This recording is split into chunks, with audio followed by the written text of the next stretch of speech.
Hey, I'm Truman with Park Tool, and in this video, we're gonna be getting ready for winter.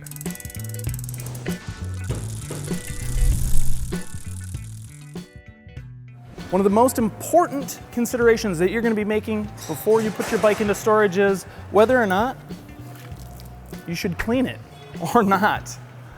Well, at Park Tool, we've used the phrase, a clean bike is a happy bike. And that's pretty true. But cleaning your bike offers something a lot more important. When you clean, you are essentially forced to inspect for issues. Cleaning next to a bolt, oh, you might notice that it's loose. Cleaning around the chain, you may notice that a plate has popped off and you need to replace the chain. Or you may notice a crack in a rim, or unfortunately a crack in a frame somewhere.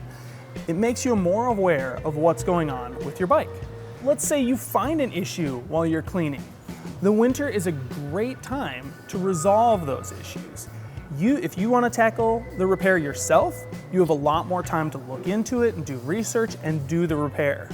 But if you don't want to do the repair, your bike shop very likely has a lot of time this time of year as well. Just a quick note on washing e-bikes. Resist using pressurized water from a jet wash or a power washer because water ingress is the #1 failure for e-bike motors. So your bike is clean and happy. What's the next step in getting your bike ready to be stored? Well, what I would recommend is some maintenance.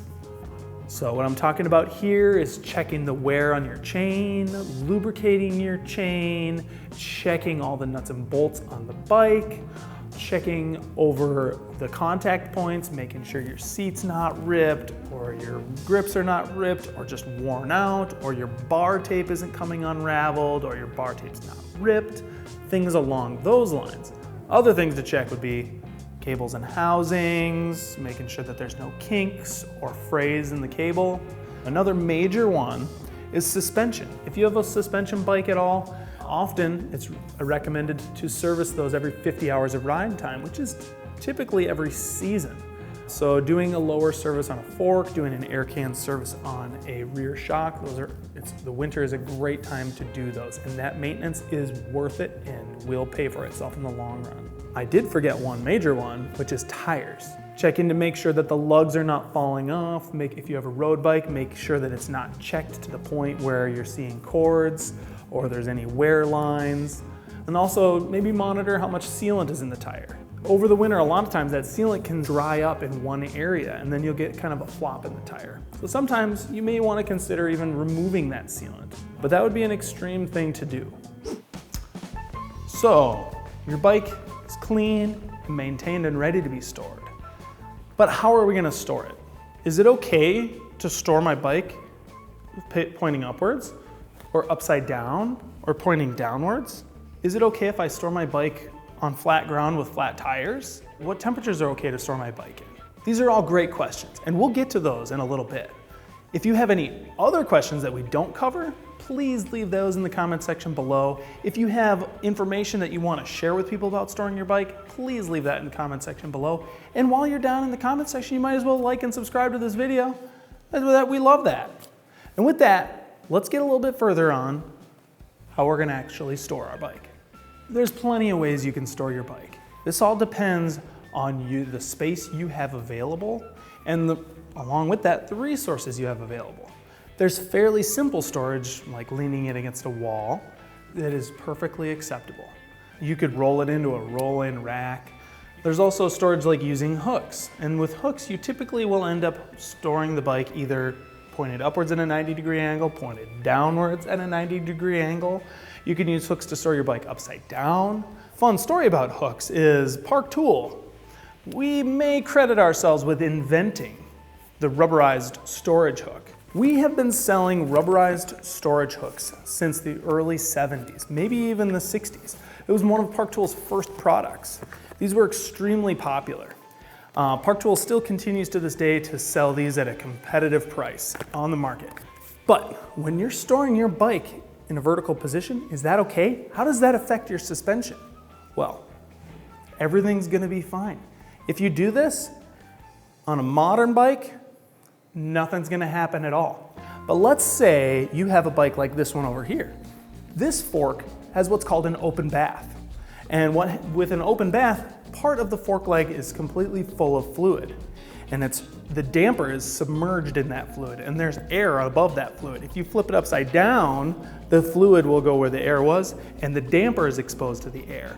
And that fluid will flow out of that damper. And so when you get to it into the spring, that damper is going to be dry. This is not a bad thing. It's just gonna take a few cycles of the fork to circulate that fluid through all the damping circuits.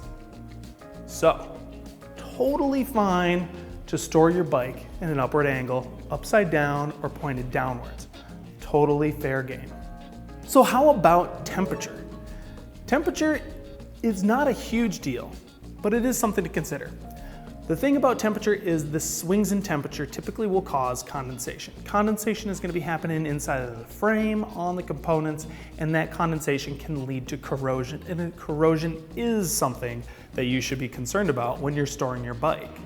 So, trying to keep it into an environment that doesn't experience these high temperatures and low temperatures on a fairly frequent basis.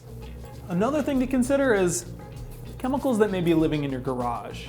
Things like ice melting salt, ice melt, pool chemicals, hot tub chemicals, lawn fertilizers.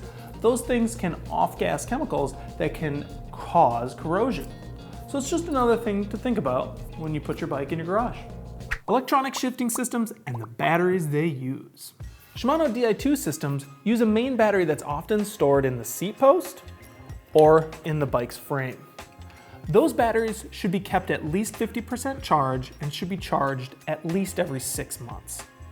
Some Shimano systems also have coin cell batteries in the levers. Shimano recommends removing those batteries from the lever if being stored for a long period of time. SRAM, for their batteries, they recommend removing the battery from the bike and storing it at full charge. SRAM states that the batteries in the shifters will not discharge or corrode if left in there for a long period of time if the system is not used. E-bikes.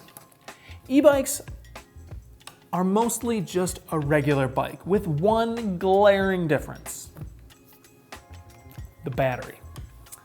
When thinking about storing your e-bike for the winter, the battery is a major consideration. That battery should be stored at least 50% charge. You should not charge that battery unattended. It should be stored in a clean, dry area. And you should store it in a temperature range between 15 to 90 degrees Fahrenheit, which is about -10 to about 30 degrees Celsius.